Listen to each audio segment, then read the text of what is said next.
Buenas tardes. Muchas gracias, Laura, de la Fundación Carlos del Mundo de Ori, a Salvador, a Javier, a todos los amigos gaditanos. Es un placer, como siempre, estar en Cádiz y bueno, en este tiempo tan inhóspito es todavía más placer, aunque sea una especie de alivio para esta fatiga que tenemos ya todos mientras volvemos a la bendita vieja normalidad y todos los actos, las pocas cosas que se puedan hacer, pues tienen algo, en fin, también de reivindicación de la presencia de la cultura y de la poesía, no solamente telemática como nos estamos acostumbrando, sino presencial. Es un placer, como digo siempre, y en este caso, pues volver a acoger a María en la colección Vandalia, en este caso no como autora, que lo fue de introducción al límite, hace solamente un año o algo más de un año, sino como editora literaria de este trabajo, que es un trabajo extraordinario. Yo voy a decir muy pocas cosas porque son muchas las voces que hay en el libro y es mucho mejor que sea María la que dé cuenta de ellas y sobre todo las lea, ¿no? Las recree con su propia voz. El cielo de abajo yo creo que admite una interpretación en tres líneas reivindicativas, diríamos, ¿no? Por una parte, es indudablemente una antología de poesía escrita por mujeres, podemos decir poesía femenina, pero parece que el adjetivo femenina que está incluso un poco contaminado, ¿no? Como algo diré también cuando el intimismo, ¿no? Cuando hablamos del intimismo, que no es precisamente el que se refleja en este libro, pero bueno, es una poesía escrita es una reivindicación de poesía escrita por mujeres, también del continente hispanoamericano, del que tanto ignoramos, ¿no? Y este libro yo le reconozco que no conocía a ninguna de las autoras aquí recogidas. Olga Orozco, sí, al parecer es una autora muy conocida, pero vamos, yo desde luego no la conocía y es una muestra de la cantidad de cosas que nos seguimos perdiendo, ¿no? Y esta tercera línea, una tercera línea que sería la poética de las autoras que aquí se contienen, que es una poética muy alejada, insisto, de lo que entendemos o de lo que ha solido llamarse una poesía femenina, que es una acuñación de por sí discutible, bastante discutible, y que apuesta, pues bueno, una poesía también, como explica María, ajena al racionalismo, a la linealidad y, bueno, con un cierto componente hermético, como ya la propia primera invocación al inspector, que es un verdadero gigante, ¿no? Yo creo que aquí sí que podíamos prescindir la marca de género porque verdaderamente es una de las postes más poderosas de su siglo, ¿no? En cualquier lengua y al margen de géneros y de sexos. Esa poética está muy vinculada al cuerpo y a mí me parece muy interesante digamos, el sustento teórico que tiene el trabajo de María. Es una introducción no demasiado extensa, está muy apoyada por citas especialmente de autores franceses y creo que explica muy bien y que puede además relacionarse perfectamente con esa reivindicación del cuerpo que de hecho atraviesa no solamente la poesía sino especialmente el pensamiento y también se refleja en muchas otras artes, ¿no? Yo creo que es uno de los grandes, lo que nos interesa, como decía al principio, cualquier lector de poesía, y Vandalia es una colección para lectores de poesía, no es una no hace ediciones filológicas ni está dirigida a los estudiantes de literatura, sino al lector común. Pero ese sustento me parece muy serio, está hecho en muy pocas palabras, que me parece que es también un prodigio de economía. Y luego también destacaría, como no hay más remedio que hacer, claro, está en su doble faceta, la doble faceta de María como poeta y artista visual, el cuaderno que me parece maravilloso, ¿no? Que acompaña a la antología de fotografías absolutamente personales, donde, como ya he explicado, pues proponen una especie de discurso paralelo al de los argumentos de la introducción y al propio contenido de las poetas. Creo que es todo lo contrario de un imaginario previsible, porque verdaderamente cuando María habla de superar la noción de cuerpo-objeto, esta cosa tan desdichada que todavía sigue teniendo un peso importante en el imaginario cultural, creo que es importante también que la parte visual en la que ella hace esa lectura paralela, pues se aleje, ¿no? La idea del cuerpo como una cosa de exhibición e incluso de comercio, ¿no? Creo que son fotografías muy poderosas, muy potentes, con ese rasgo de veladura que tienen también los poemas, y me parece no un mero adorno del libro, de hecho así lo conseguimos, sino verdaderamente una especie de segunda introducción, ¿no? en clave visual. Luego me parece también, como lector de la poesía de María, hacia la que siento gran admiración, me parece que de alguna forma también el trabajo suyo como antóloga se puede interpretar como la búsqueda de un linaje y de una genealogía, ¿no? Creo que eso es importante, todos los artistas de una manera expresa o tácita lo hacen, lo buscan, algunos lo exponen más abiertamente, otros lo demuestran de una manera indirecta, pero me parece muy interesante y bueno, como muchos de los que están aquí pues son probablemente lectores de su poesía, leer a estas autoras teniendo en mente la propia obra de María, no porque haya una influencia directa, sino porque verdaderamente hay componentes que pueden perfectamente identificarse en estas poetas, por otra parte, como ella dice también, muy diferentes entre sí.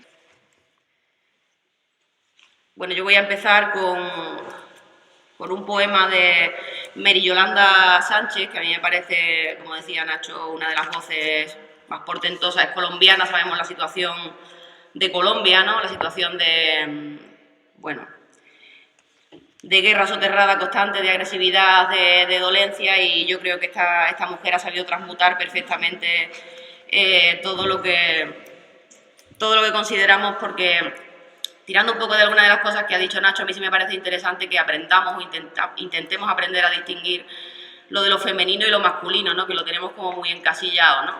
Habitualmente asociamos femenino con mujer y masculino con hombre, ¿no? Y yo creo que todos tenemos una gran parte masculina, yo me incluyo, y una gran parte femenina. Lo interesante es encontrar el equilibrio, ¿no?, entre esas dos energías, y dejar de hacer categorías tan cerradas, ¿no?, que nos llevan a sitios que normalmente tienen pocas salidas. Es decir, hacernos un poco más de preguntas y dejar de prejuzgar tanto hacia afuera, ¿no? El poema de Mary Yolanda Sánchez, como decía, colombiana, se llama Si pasas. Perseguirás por los siglos de los siglos el pedazo de tu mano izquierda. En la punta de tu lengua hallarás el sabor de otra traición, la que aparece en la última página de tu silencio. Te dolerá otra vez el olor de tu madre a tu lado. Te dolerá todo lo que quisiste hacer y ahora ni siquiera puedes ver. Te acostumbrarás a rodar para alcanzar esa luz que jamás volverás a tener, porque tuyo será el reino de la oscuridad y solo tuya la esperanza de volver a tientas sobre el calor. Sin embargo, harás tu propia casa de la oscuridad y armarás uno a uno los cuerpos que un día tocaste, y tendrás otra vez el destello de sentir en tu alma la respiración de alguien a tu lado. Ya no suplicarás, porque serás tan grande como tú quieras. Tendrás que inventar el día y la noche, y no importará estar solo, porque tropezarás contigo mismo mientras cuentas las horas de más que estás viviendo.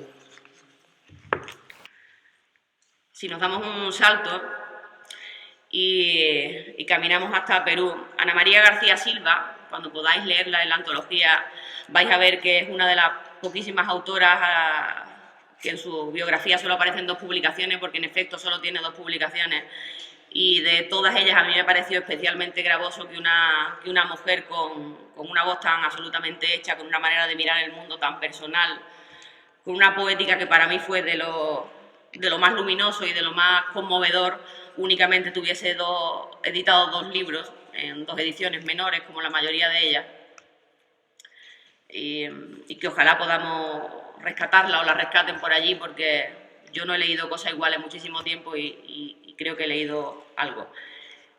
De origen oral se llama el poema. Dadas las voces que habían de ser dadas, pudo, en una inclinación corporal, oírlas. El gesto oblicuo consiguió el par idéntico, no habían de trabarse, antes bien permanecer. esta es una explicación que se me ha dado, no me pertenece. Aquello que me va, sin embargo, es el aliento.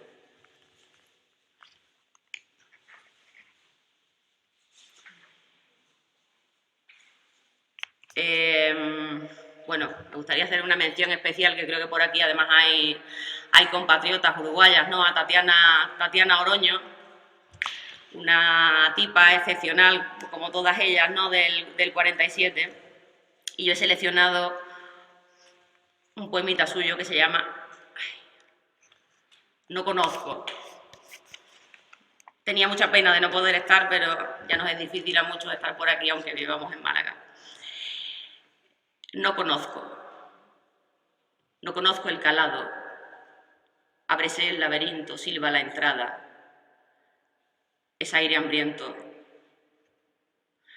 Tú tienes tus extremos que se nombran, las manos, las pupilas, por ejemplo.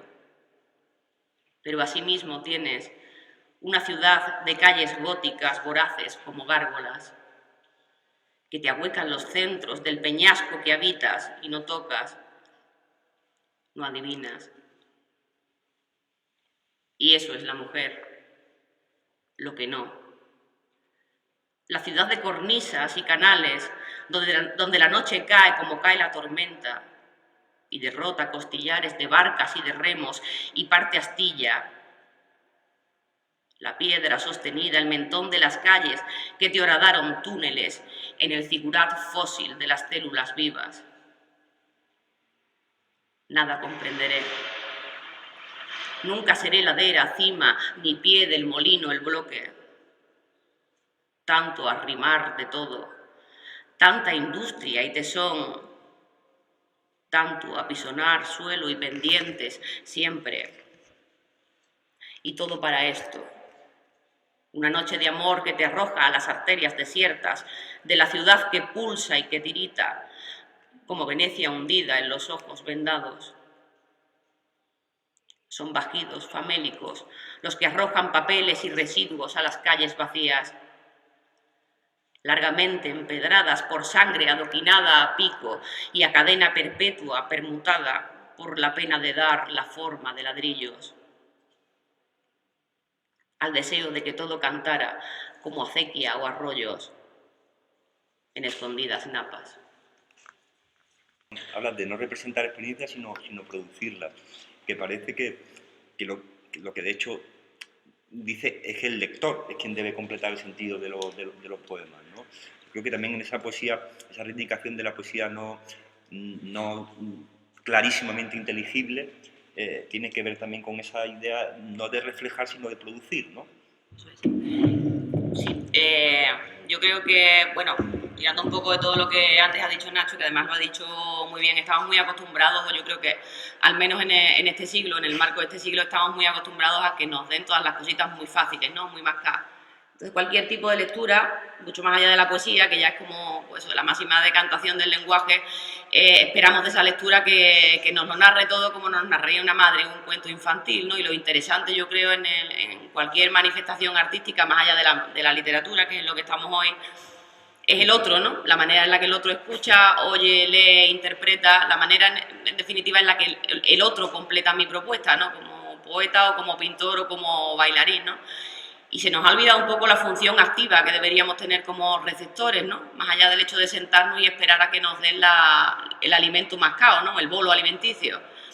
Y no estaría mal que le echásemos una pensada a la manera en la que recibimos, ¿no? A cómo pensamos o nos hemos hecho un tipo de recepción que para mi gusto, y es un criterio muy subjetivo, es bastante deficitaria porque estamos dejando de lado aspectos tan importantes, pues no sé, el pensamiento crítico, por ejemplo, ¿no? La intuición, en la que hace también referencia a él, ¿no? Todos los procesos receptivos son absolutamente personales y subjetivos, y si no aplicamos nuestra propia intuición, difícilmente no vamos a poder aportar algo, no vamos a poder cerrar esa propuesta. No creo que ningún libro, ni siquiera esté cerrado por el hecho de que bueno, tengamos la edición delante, sino que deberíamos ser cada uno de nosotros los que cerrásemos esos significados, ¿no? Yo creo que para eso también hay que atreverse, ¿no? Porque como también decía Nacho, esta lectura no es fácil, pero no digo que sea fácil con con sentimiento de vanagloria, ni mucho más allá, es que creo que ninguna lectura ni ningún proceso receptivo es fácil. La comunicación entre nosotros tampoco es fácil, ¿no? Tenemos que meterle un poco de músculo al hecho de ver dónde nos situamos y qué esperamos recibir, ¿no? Más allá de lo que recibimos por inercia. Y ya de eso tenemos mucho, creo, a través de medios de comunicación y demás basuras. Y también te preguntaría que abundaras un poco en la idea de que el saber se opone al ser, que me parece una oposición, y por otra parte, ¿cuáles serían esos saberes del cuerpo, que así los llaman? Bueno, lo del saber se opone al ser es bueno, yo creo que desde el principio lo digo en la introducción, es una posición muy particular, ¿no? Yo desde hace años, bueno, yo creo que desde niña, me cansa y me hastía el hecho de que intenten enseñarme o que me muestren el mundo, mi forma de aprender el mundo desde una posición muy lógica, ¿no? Como que no hay más opciones, ¿no? Que sobre todo si nos acercamos a las matemáticas, ¿no? Pues 1 y 1 es un 2, ¿no? Y yo me negaba humanamente a aceptar que 1 y 1 fuesen 2. Y también estaba cansada cuando ya, bueno, fui un poco mayor, ¿no? Y me acerqué a esto de las letras, a que todo se catalogase de riguroso, exhaustivo, o bueno o malo, ¿no? Cuando para mí las categorías en ese sentido son muy laxas. En general todas las categorías yo creo que son laxas, ¿no? Y permiten muchas interpretaciones siempre que sepamos un poco explicarlas, ¿no? De la mejor manera que sepamos. Entonces los saberes, que yo creo que además durante todo el siglo, bueno, XIX y XX, se nos ha sobrecargado de saber lógico, ¿no? Como decía Nacho, cartesiano, en el que todo tiene que seguir una línea recta, cuando ni siquiera nuestro pensamiento interno sigue una línea recta, ¿no? Como todos sabemos, ¿no? Nuestros monólogos interiores y nuestras maneras de discernir o de entender el mundo no son en línea recta, ni mucho menos. Son zigzagueantes, oblicuos, espiralados, y no entiendo por qué razón desde fuera se nos sigue imponiendo una lógica en línea recta para todo, cuando lo basiquísimo que son las emociones del ser humano, que se traducen además a través del cuerpo, como ya defiendo un poco en la tesis, no tienen nada que ver con esas estructuras. Y también estaría bien, como decía al principio, que repensásemos un poco, intentásemos defender otras maneras de acercarnos no solo a la emoción, sino también al conocimiento, ¿no? A la defensa de un conocimiento que no siga ese tipo de estructuras, porque eso sí es masculino. Masculino en el sentido de masculino, no de hombre o mujer. Ese tipo de lógica sí es muy masculina, y yo creo que a ese tipo de lógica le tenemos que meter un poco de alegría, de darle otra lógica, si queremos, ¿no? Y ya quizá para acabar, me refería al inspector, que es expresamente invocada, citaba también el caso de Pizarnik, que también puede ponerse en relación con esta poética. ¿Qué autoras españolas del siglo XX o XXI, incluso a lo mejor jóvenes, que el tema del cuerpo es algo que se suele insistir bastante a la hora de caracterizar esa mirada distintiva que aporta cierta poesía joven escrita por mujeres, pero en general, en los siglos XX y XXI, dado que aquí se traza un mapa hispanoamericano, ¿con qué voces crees que podrían dialogar estas poetas y las otras que he citado en el caso español? Yo tengo dos opciones, una tomar la opción políticamente correcta y otra la políticamente incorrecta, y voy a optar por la políticamente incorrecta. Bien. No he tenido, bueno, creo que soy joven y creo que he podido acceder a diferentes imaginarios de donde he nacido, ¿no? De mi cuna, que es España, ¿no? Y sus manifestaciones artísticas desde su punto de vista femenino, pero no he conseguido, con 37 años que tengo ahora mismo, conectar de forma vívida con una forma de decir enmarcada en este país. Es decir, puedo valorar su propuesta poética, narrativa, pero no termino de conectar íntimamente, y a lo mejor no tiene mucho sentido lógico esto que estoy diciendo, porque seguramente no lo tenga, pero sí tiene un sentido emocional para mí, ¿no? A mí, yo me centro, y me lo han preguntado en esta última semana, ¿no? ¿Por qué Hispanoamérica? No hay en España voces que puedan representar tu tesis, y yo defendí abiertamente que no las había encontrado, que me parece que en España todavía estamos muy coartados por esa lógica especulativa, por ese pensamiento lineal, por una tradición judio-cristiana de un carácter muy marcado, en el que la culpa está muy presente, por una visión, como decía Nacho al principio también, al menos desde el punto de vista masculino, en que nos centramos en lo otro, pero lo otro suele ser masculino, ¿no? Y es como una relación de débito o carencia, y no hay primero no veo libertad formal en el hecho, por ejemplo, como vais a ver cuando os enfrentéis a la antología de construir versos en principio sin sentido aparente, pero que sí lo tienen, de jugar con las cadencias, ¿no? de las ideas, además de con la propia idea, de ir un poco más allá del concepto del yo, ¿no? Y entrar un poco más en el nosotros, que creo que además estamos en esa era. Creo que en aquella parte del charco nos lleva mucha ventaja intelectual y emocional. Y yo quiero aprender de eso. Y no dejo de valorar, por supuesto, todas las propuestas que hay aquí a nivel poética y narrativa, pero que no terminan de conectar conmigo, igual que no sabemos en muchas ocasiones por qué no conectamos con ciertas personas, ¿no? Y por darle un colofón, y yo creo que en homenaje un poco a todos los que estamos aquí, no solo las mujeres, como habitualmente catalogamos, sino mujeres y hombres, yo creo que estaría bien rescatar la voz de Estela Díaz Barín, chilena, como os decía, y que cierra la introducción. Y Estela decía lo siguiente: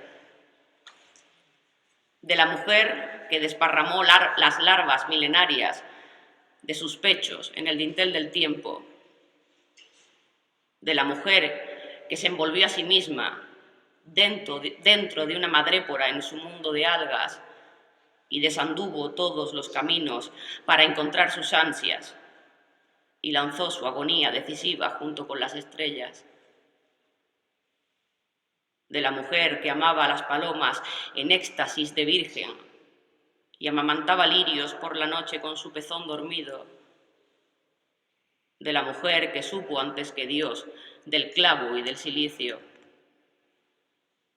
de ella, la tentadora de la muerte durante 8 siglos, la que en sus manos tiene 2 trigales y en sus sienes de niña una rama florecida de lágrimas,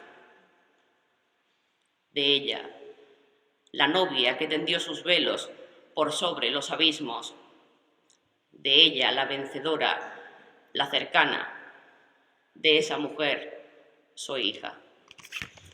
Muchas gracias.